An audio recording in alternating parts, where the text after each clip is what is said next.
Good morning everyone. एक बार फिर से आप जुड़ चुके हैं इंडियन हिस्ट्री चैनल के साथ, जिसमें हमने पढ़ना स्टार्ट किया था आधुनिक भारत। और आधुनिक भारत में हमने कल के वीडियो में बताया कि कैसे कैसे अंग्रेज सरकार ने भारत के ऊपर जो है अत्याचार करना स्टार्ट कर दिए होंगे। भारतवासियों पर जो अत्याचार होते गए होंगे, उनके साथ साथ भारतवासियों में एक क्रांतिकारी रूप लेना स्टार्ट कर दिया होगा। और क्रांतिकारी रूप के कारण ही जो है भारत में बहुत सारी योजनाएं चालू हुई होंगी, जिसमें हमने एक साइमन कमीशन भी बहुत बड़ा रूप देखा। साइमन कमीशन से पहले कारण देखे हमने कैसे कैसे अंग्रेज सरकार ने रॉलेट एक्ट चलाया, और रॉलेट एक्ट का ही एक कारण बना भारत में जलियांवाला बाग हत्याकांड। और भारत में जलियांवाला बाग हत्याकांड से एक कारण बना, हमने देखा हंटर आयोग बनना। हंटर आयोग के साथ साथ हमने कल के वीडियो में देखा कि कैसे कैसे भारत में खिलाफत आंदोलन चालू किया गया होगा। और खिलाफत आंदोलन को ही हमने एक दूसरे से जोड़ते हुए हमने कल पढ़ना स्टार्ट करा कि कैसे कैसे भारत में अनेक तरीके के आंदोलनों के बारे में चर्चाएं की गई है। आज का वीडियो हमारे लिए बहुत ज्यादा इंपोर्टेंट हो जाता है। आज हम पढ़ना स्टार्ट करेंगे सवर्ण अवज्ञा आंदोलन। क्या था इसका कारण, क्यों गांधी जी ने इस आंदोलन को चलाया होगा। क्यों गांधी जी ने देखा होगा कि भारत में जो रहने वाले किसान हैं, आम आदमी है, पूंजीपति है, जितने भी रईस व्यक्ति हैं, सभी को कहीं ना कहीं अंग्रेज सरकारों द्वारा जो है परेशानी को झेलना पड़ रहा है। उन लोगों की परेशानियों को ध्यान में रखते हुए गांधी जी ने सवर्ण अवज्ञा आंदोलन चलाया। क्या थे ये मांगे, क्या थी गांधी जी की, क्यों इन्होंने करा होगा, उसका अहम कारण जानेंगे हम गांधी जी के बारे में। सबसे पहले अगर बात करें तो आज का वीडियो जो बनेगा हमारा वो होगा सवर्ण अवज्ञा आंदोलन। सवर्ण अवज्ञा आंदोलन, जैसे कि आप वर्ड से ही समझ रहे हैं कि यहाँ पे अवज्ञा की गई है, और अवज्ञा जब की गई होगी तो उसका कोई ना कोई कारण रहा होगा। क्या कारण है, तो उसका अगर कारण आपसे पूछ ले तो आप बताएंगे गांधी जी ने 11 सूत्रीय मांगे की थी। 11 सूत्रीय मांगे। अब देखिए सबसे पहले हम इनके बारे में थोड़ा सा समझ लें, 11 सूत्रीय मांगे आखिर उन्होंने क्यों की होगी। उन्होंने देखा कि जैसे जैसे अंग्रेज सरकार भारतीयों पर किसी ना किसी तरीके से जो है अत्याचार करती जा रही है, और इस अत्याचार को दबाने के लिए मुझे पूरे भारत को एक साथ रखना होगा। और पूरे भारत को अगर मैं एक साथ रखूंगा तो एक दिन क्या होगा, पूरे भारत जो है मेरे साथ खड़ा हो जाएगा, और मैं अंग्रेजों के विरुद्ध खड़ा होकर जो है देश को आजादी दिला सकता हूँ। इसलिए उन्होंने न केवल किसी एक के बारे में सोचा, इसलिए उन्होंने सभी के बारे में सोचा। अगर हम बात करें, इसीलिए हम सोचते हैं कि गांधी जी ही एक ऐसे व्यक्ति रहे हैं जिन्होंने पूरे देश को ध्यान में रखते हुए कार्य किया होगा। इसलिए हमने राष्ट्रपिता के नाम से भी कहीं कहीं पे हमने देखा अनेक विद्वानों ने, अनेक जो भारत की बड़ी बड़ी महामूर्तियां रही हैं, किसी ने उन्हें राष्ट्रपिता कहा तो किसी ने बापू कहा, इस तरीके से कहकर पुकारा होगा। तो 11 सूत्री मांगों के बारे में करेंगे। देखिए 11 सूत्री मांगे समझे। सबसे पहले अगर बात करें, 11 सूत्री मांगे थी, जिसमें मांगे हमने करी कि अगर हम देखें तो किसान के लिए करें, किसान के साथ साथ आम आदमी के लिए करें, और किसके लिए करें, पूंजीपति के लिए करें। तो 3 वर्ग के लिए करिए। आपसे पूछ ले तो आप बताएंगे 11 सूत्री मांगे जो है वो कितने वर्ग के लिए, 3 वर्ग के लिए की गई है। 3 वर्ग में क्या है, एक तो आपका किसान हो गया, किसान हो गया भाई। किसान के साथ अगर बात करें तो क्या हो गया, एक आपका पूंजीपति हो गया। और पूंजीपति के साथ साथ अगर हम बात करें, पूंजीपति के साथ साथ हमने तीसरा पॉइंट में अगर बात करें तो वो हो गया आपका आम आदमी। आम आदमी के लिए मांगे करें कि आम आदमी के लिए क्या क्या चीजें हो सकती हैं। अगर किसान के लिए आपसे मांगे पूछे तो आप बताएंगे 2 मांगे करी हैं, पूंजीपति के लिए 3 मांगे करी हैं, और आम आदमी के लिए 6 मांगे करी हैं। तब जाके टोटल इनकी 11 मांगे हो गई। और 11 मांगे यानी सभी के लिए आ गई, जो आम आदमी हो गया, किसान हो गया, पूंजीपति हो गया। उससे क्या हुआ होगा, उससे ये हुआ होगा कि लोगों को ये लगेगा कि एक ऐसा व्यक्ति भी हमारे देश में आ चुका है तो सभी को साथ में लेकर जो है काम कर रहा होगा। अब ये मांगे कहाँ छापी गई, आपसे ये पूछी जाएगी। तो आपसे अगर पूछ ले कि ये मांगे कहाँ छापी गई, तो आप बताएंगे कि इन मांगों को गांधी जी ने अपनी सबसे पहले जो एक अखबार थी इनकी, यंग इंडिया नाम की, उसमें छापा होगा। ठीक, नंबर 2 पॉइंट आप ध्यान रखेंगे, किसमें छापी इन्होंने, यंग इंडिया नाम की एक इनकी जो है जो अखबार चला करती थी, यंग इंडिया किसकी थी, गांधी जी की थी, उसमें इन्होंने छापा होगा। अब उसमें छापने का क्या कारण था, आपसे कारण पूछा जा सकता है। कारण ये पूछा जा सकता है कि ये दिखाना चाहते थे अंग्रेजों को कि आप जो भारतीयों के लिए एक हिंसा के रूप में काम करते हैं, वो हिंसा का काम छोड़ के अहिंसक बन के काम कीजिए, भारतीयों के लिए काम कीजिए। और भारतीयों से तुम जब रोजगार मिल रहा है, तुम्हें पैसा मिल रहा है, तो भारतीयों के लिए ऐसा काम कीजिए आप कि ना तो भारतीयों के लिए हिंसा में हो, अहिंसक रूप से हो, जिसमें भारतीयों का भी कहीं ना कहीं से विकास हो सकता हो। पहली बात, आपसे ये पूछा जा सकता है कि ये इन्होंने मांगे किससे दिखाने के लिए की थी। तो आपसे पूछे तो आप बताएंगे 2 लोगों को जो है इन्होंने जो है इन मांगों को दिखाना चाहा कि मैंने पूरे भारतीयों के लिए, ये 2 लोगों के लिए ये मांगे छापी हैं अपने अखबार में। तो 2 लोग आपसे पूछ ले तो बताएंगे, एक थे आपके लॉर्ड इरविन और एक थे आपके रैमजे मैकडोनाल्ड।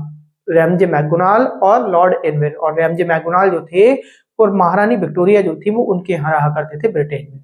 ठीक है, तो एक तो वहीं पे दिखानी है, और अगर लॉर्ड इरविन की बात करें तो वो भारत में थे इस समय। तो दो लोगों की लिंक करी है, लॉर्ड इरविन और रैमजे मैकडोनाल्ड के बारे में करी है। ठीक, यंग इंडिया हो गया। कौन कौन थे मैंने आपसे कह दिया, आपका हो गया आपका लॉर्ड इरविन के बारे में बात करी हमने, इरविन।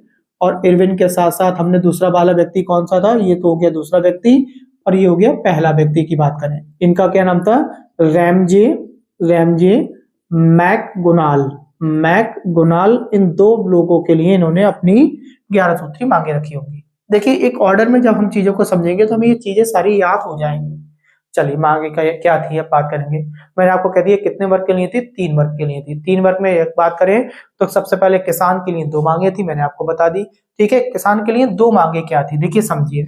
सबसे पहले मैंने आपको हेडिंग डाल दिया किसान। किसान की कितनी मांगे थी, 2 मांगे थी। नंबर 1 मांग क्या थी, इनकी मांग नंबर फर्स्ट ये थी कि जो तुमने भूमि पर राजस्व कर लगा रखा है उसे कम से कम 50% कम कर दिया जाए। जितना भी आप ले रहे हैं किसानों से टैक्स, उस कर में जो है आपको 50% कमी कर देनी है। तो ये मांगे पूछी जाएंगी आपसे, याद कर लीजिए। नंबर 1 क्या थी, भू राजस्व पर 50% कर की कमी करना। ठीक है, भू राजस्व पर आपको लिख देता हूं मैं, भू राजस्व पर 50% कर की कमी। पहला पॉइंट तो आपका ये हो गया, एक बात। दूसरी बात क्या है, देखिए किसानों के लिए अब तो किसानों को राहत मिल जाएगी। किसानों ने सोचा कि हमें टैक्स अगर मान लो 50% कम हो जाएगा तो हमें बहुत राहत मिल जाएगी।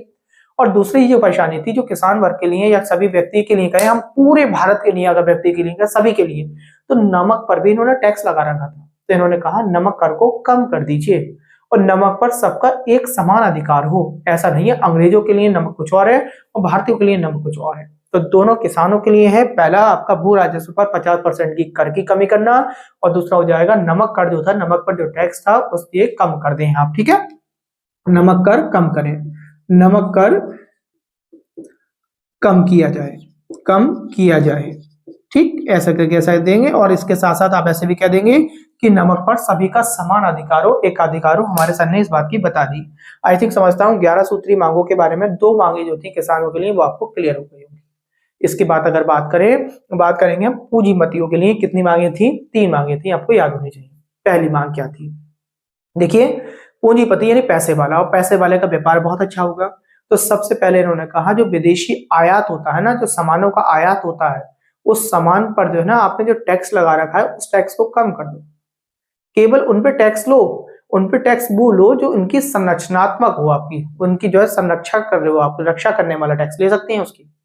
ठीक है, तो उन पे टैक्स की कर में जो है कमी को कहा उन्होंने, विदेशी आयात कर कम कर दिया जाए, नंबर 1। नंबर 2, देखिए ये आयात वगैरह जो हुआ करते होंगे वो किससे हुए थे, पानी वाले जहाज से हुआ करते थे। तो पानी वाले जहाज जो समुद्र तट थे वहां का ना संरक्षण बढ़ा दीजिए, वहां की देखभाल बढ़ा दीजिए। क्यों, क्योंकि इतना महंगा सामान आता है, चोरी है, तमाम चीजें की परेशानी होगी। तब जो है मैंने कहा पूंजीपतियों को भी लगने लगा कि देखो गांधी जी ने हमारे बारे में सोचा, हमारा जो सामान आता है उसके बारे में सोचा, हमारे टैक्स कम कराने की बात करी। और इसके बाद तीसरी मांग करी इनके साथ में कि रुपए की जो विनिमय दर है ना उसे जो है आप घटा दीजिए। रुपए की विनिमय दर बहुत है, आपने कहा डॉलर की कीमत आपने अच्छी मान रखी है और रुपए को कम मान रखा है, तो भारतीयों को रुपया ज्यादा देना पड़ता है डॉलर की अपेक्षा। तो भारतीय के पास बचते ही कुछ नहीं, जितना कमाया सारा तो तुमने डॉलर वगैरह में कन्वर्ट करवाने में लगा दिया। तो रुपए की विनिमय दर भी जो है घटा दी जाए। ठीक है, तो पूंजीपति के लिए 3 मांगे करें, पूंजीपति की 3 मांगे समझ लेंगे हम क्या थी। पूंजीपति की 3 मांगे, पूंजीपति की 3 मांगे थी। नंबर 1 मांग क्या बताई हमने, नंबर 1 मांग बताई कि हमने इन्होंने विदेशी आयात जो था उस पर संरक्षणात्मक जो कर लगा करता था वही एक लगाए, मतलब एक तरीके से कम कर दिया जाए। ठीक है, आयात, एक तो बोला आयात पर कर, ठीक है, आपका आयात के कर की बात करी। दूसरे की बात करें, आयात के साथ साथ मैंने क्या कहा, जहां पे जहाज रानी का मतलब पानी वाले जहाज हुआ करते होंगे, यानी समुद्र तट का जो है संरक्षण बढ़ा दिया जाए। तो समुद्र तट पर संरक्षण, दूसरा कह दिया इन्होंने समुद्र तट पर संरक्षण। चलिए ये बात भी क्लियर हो गई हमारी। और तीसरे की अगर बात करें तो तीसरा पॉइंट मैं आपको यही लिख दे रहा हूं इसी के बराबर में। तो तीसरे में इन्होंने बताया कि रुपए की विनिमय दर कम कर दी जाए। क्या कम कर दिया जाए, रुपए की विनिमय दर। आपको ये भी याद हो गया होगा आई थिंक, समझता हूं, रुपए की विनिमय दर। देखिए पढ़े आप ऐसा कि चीजों को समझ के पढ़ेंगे तो ये सारी चीजें कहानी एक दूसरे से रिलेटेड होकर आपको जो है जुड़ती चली जाएंगी, याद हो जाएंगी। ये बात क्लियर हो गई आपको। तो 2 और 3 5 मांगे आपको क्लियर हो गई। अब आपकी आपके तीसरे मांग होगी, आपकी जो तीसरे नंबर पे कही होगी आम आदमी के लिए। और आम आदमी के लिए कितने मांगे थी? 6 मांगे थी। नंबर 1, आम आदमी से वसूले जाते होंगे ये टैक्स वगैरह सारा के सारा। तो सबसे पहले अगर मांग की बात करें तो इनकी मांग थी जो सिविल सर्विसेज वगैरह हुआ करती थी या सेना का जो खर्च हुआ करता था, वो सारा का सारा खर्चा किस पे पड़ता था? आम आदमी पड़ा करता था। तो इन्होंने कहा कि उस खर्चे में लगभग 50% की कमी कर दी जाए। ठीक है, इतना जो खर्चा हुआ करता है जो हम लोगों को देना पड़ता है आपकी सुरक्षा के लिए, तो हम जो है ये चाहते हैं कि इसमें भी हम पर 50% की आम आदमी पर कमी कर दी जाए। तो नंबर 1 पहला आपको याद कर लेना, सिविल सर्विसेज प्लस सेना के खर्च में 50% की कमी। आम आदमी की कितनी मांगे थी? 6 मांगे थी। यहाँ पे लिख दिया मैंने आम आदमी।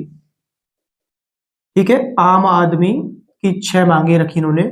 नंबर 1 में कहा सिविल सर्विसेज, जो सिविल सर्विसेज थी, ठीक है, प्लस सेना का खर्च था, सेना का खर्च, उसमें 50% की कमी कह दी, 50% की कमी कर दीजिए भाई।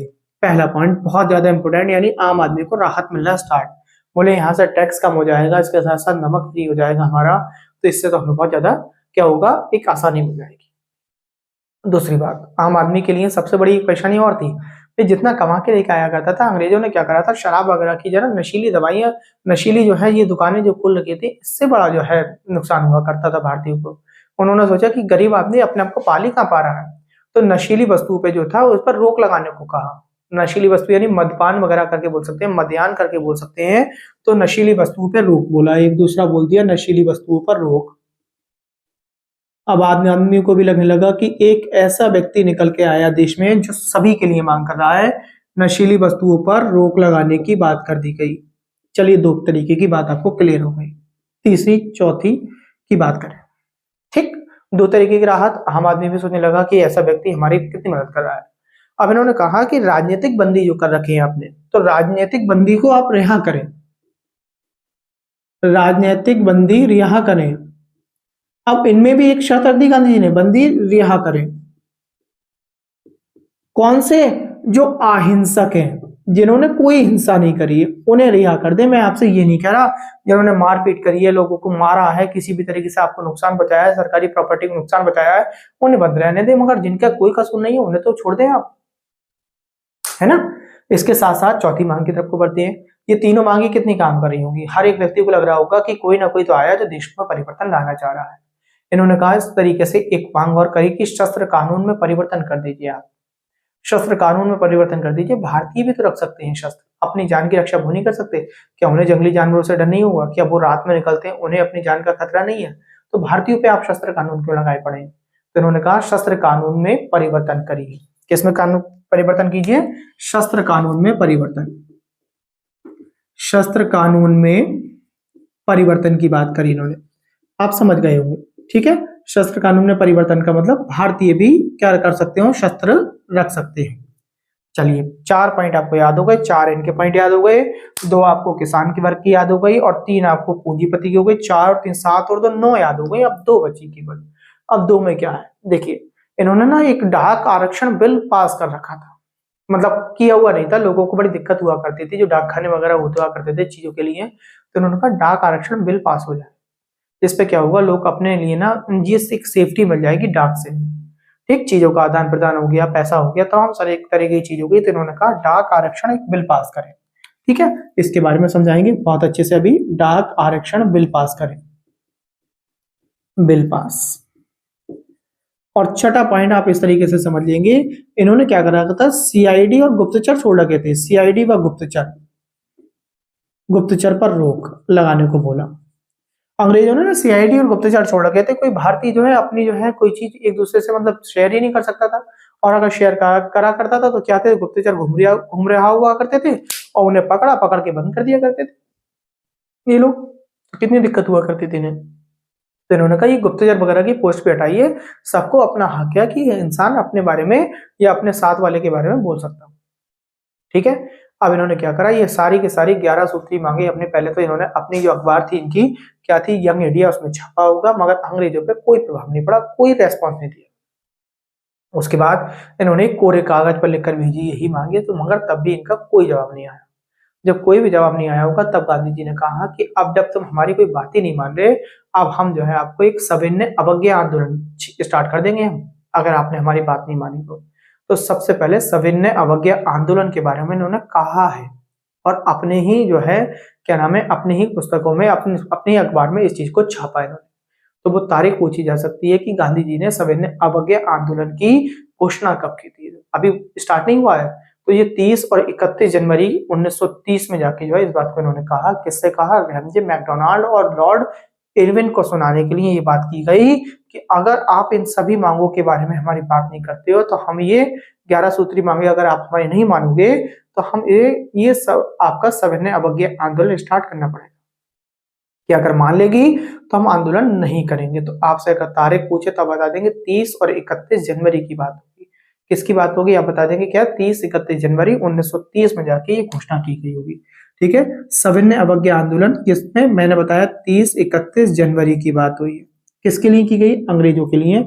11 सूत्री मांगों के बारे में एक बार फिर से इन्होंने कहा कि मान जाइए, वरना क्या होगा, हम आपको ये हमें एक आंदोलन स्टार्ट करना पड़ेगा आपके विरुद्ध, अगर हमारी बातों को नहीं माना गया। ये नहीं माना गया, और नहीं माना गया तो फिर भी गांधी जी ने एक बार फिर से इन्हें याद दिलाने की कोशिश करी।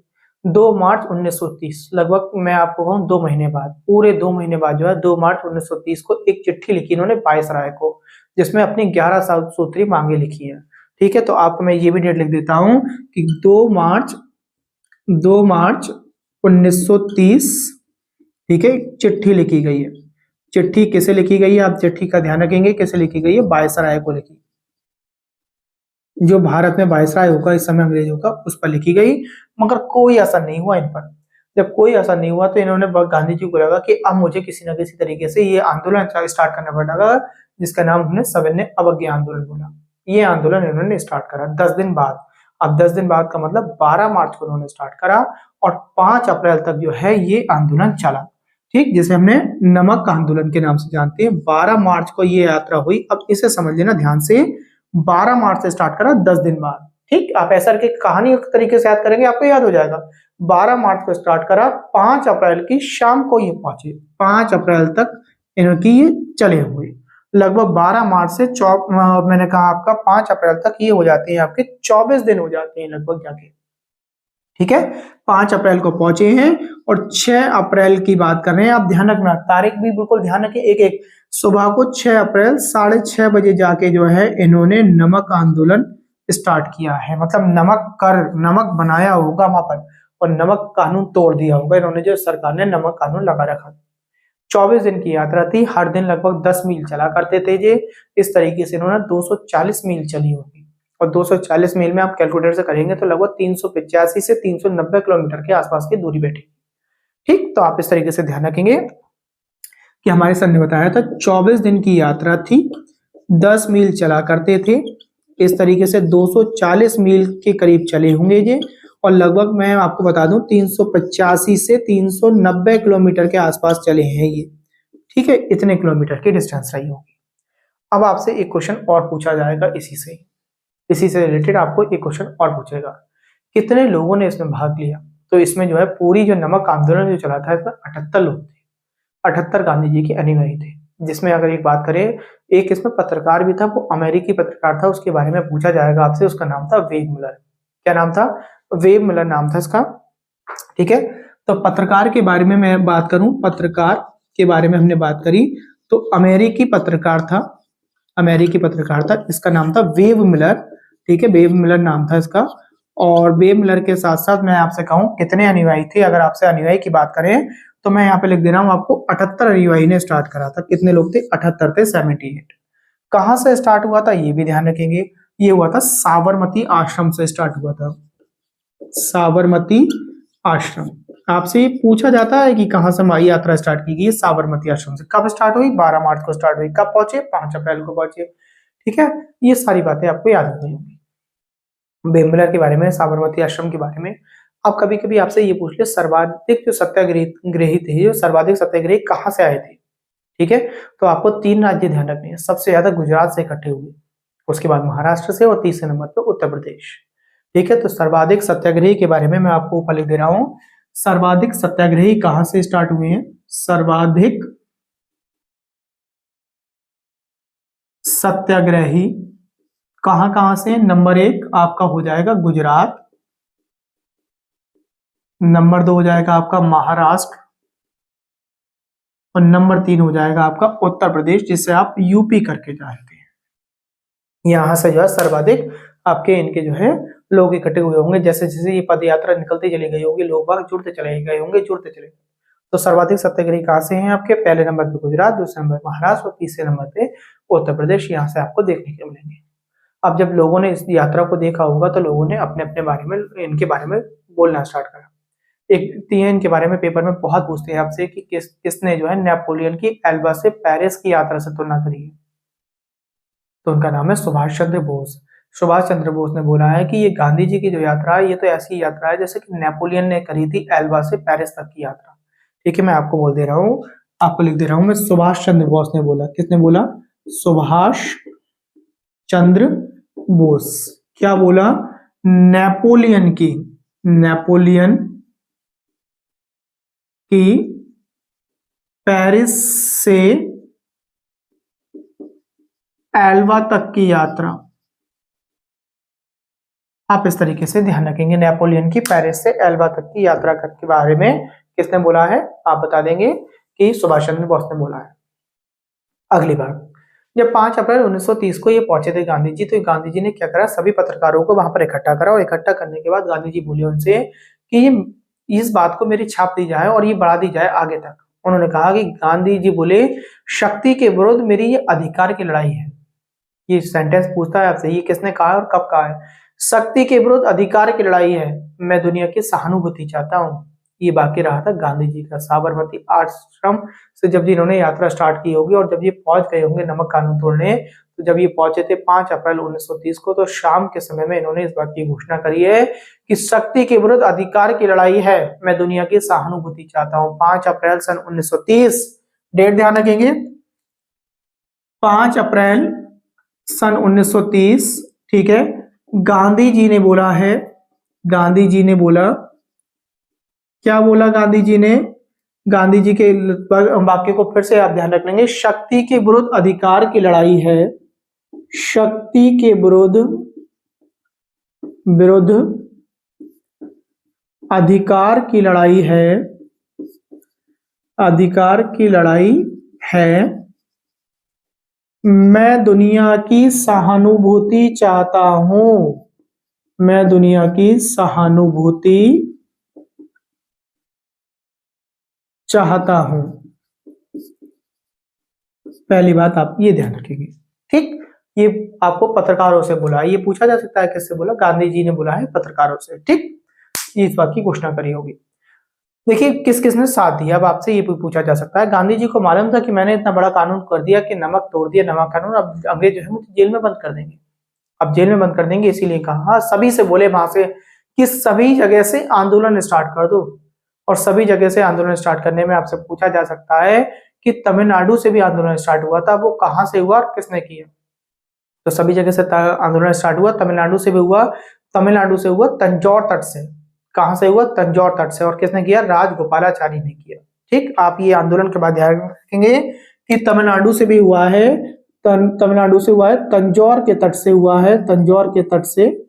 और करने वाले कौन है? राजगोपालाचारी जी हैं, राजगोपालाचारी जी, इन्होंने करा है। एक बात याद रखें, तमिलनाडु के बारे में हमने इस बात की याद कर ली। ऐसा नहीं है कि केवल इन्होंने ही करा, महिलाओं ने, बच्चों ने, व्यापारियों ने, सबने जो है बहुत बढ़ चढ़ के इसमें साथ लिया, साथ दिया गांधी जी का। मगर मुस्लिम लीग या मुसलमानों ने इसका साथ नहीं दिया, मुसलमानों ने गांधी जी का बिल्कुल साथ नहीं दिया इसमें। तो ऐसी कंडीशन में जाके क्या हुआ, कहीं कहीं अपवाद भी मिलता है, ये भी मैं आपको बता दूं। जैसे कि एक पार्टी थी उस समय NWFP, north west frontier province करके थी, NWFP, जिसका मतलब हो गया नॉर्थ वेस्ट फ्रंटियर प्रोविंस। ठीक, जिससे जुड़े हुए थे अगर हम बात करें खान अब्दुल गफ्फार खान, खान अब्दुल गफ्फार खान, जिन्हें सीमांत गांधी के नाम से जाना जाता है, गांधी जी के बहुत बड़े फॉलोअर थे। ठीक, इन्होंने लाल कुर्ती अभियान भी चलाया था, NFWP करके मैं लिख देता हूं आपको। कुछ चीजें इनके बारे में समझा दूं। अब अचानक जब वर्ड ध्यान आ गया तो बता दें। NWFP, ठीक है।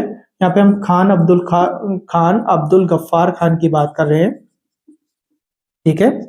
गफ्फार खान, जिन्हें सीमांत गांधी करके बोला जाता है। क्यों बोला जाता है? क्योंकि ये गांधी जी के बहुत बड़े फॉलोअर थे, ठीक। गांधी जी के बहुत बड़े फॉलोअर थे।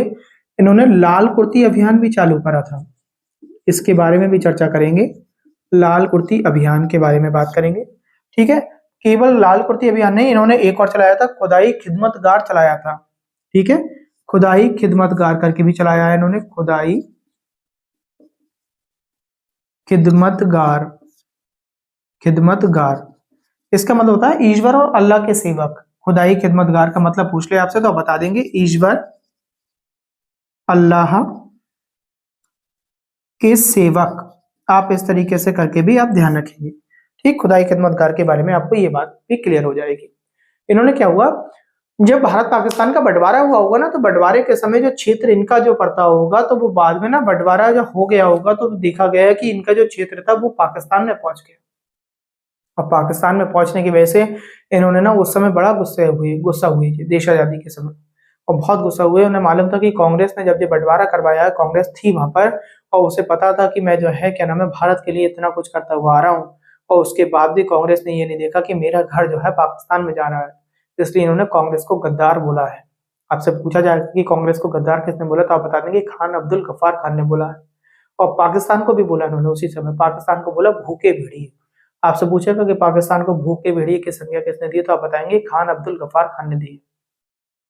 मृत्यु के बाद जब इन्हें लोगों को लगा ना कि पाकिस्तान से जब उनको प्रेम नहीं था, तब इन्होंने ना मृत्यु जब हो गई थी, इनके भी जो चाहत थी कि किसी भी तरीके से मुझे पाकिस्तान में नहीं दफनाया जाए, तो इन्हें दफनाया गया अफगानिस्तान में। तो आपसे पूछा जा सकता है खान अब्दुल गफ्फार खान को कहाँ दफनाया गया है, तो आप बता देंगे कहाँ दफनाया गया है, अफगानिस्तान में। भूखे भेड़िए किसने बोला, खान अब्दुल गफ्फार खान ने बोला। और खान अब्दुल गफ्फार खान को किस नाम से और जानते हैं, सीमांत गांधी के नाम से जानते हैं। देश आजादी के समय किसने कांग्रेस को गद्दार बोला है, तो खान अब्दुल गफ्फार खान ने बोला है। ये इकलौते पाकिस्तानी हैं जिन्हें 1987 में जो है भारत रत्न दिया गया है। ध्यान रखना, भारत रत्न दिया गया है दो ही व्यक्तियों को जो विदेशी हैं। अभी तक जो हमें पीछे देखा करते थे, तो दो व्यक्तियों का हमें जो है ज्यादा सुनने को मिलेगा। इतिहास आपसे पूछता है, पेपर बहुत पूछती है दो व्यक्तियों के बारे में। तो एक तो आपको ध्यान रखना, देश आजादी के बाद पहले व्यक्ति थे खान अब्दुल गफ्फार खान 1987 में, और दूसरे थे आपके नेल्सन मंडेला साउथ अफ्रीका के 1990 में दिया गया है। आशा करता हूँ सारी बातें कहानी के जरिए से आपको याद हो गई होंगी, सारी तारीखें आपको मालूम पड़ गई होंगी। आज के वीडियो में इतना ही। कल एक इसके आगे की स्टोरी को जोड़ते हुए चलेंगे और आपको धीरे धीरे सभी स्टोरी को याद कराते हुए देश आजादी तक लेकर जाएंगे। आज के वीडियो में केवल इतना ही। नमस्कार, धन्यवाद।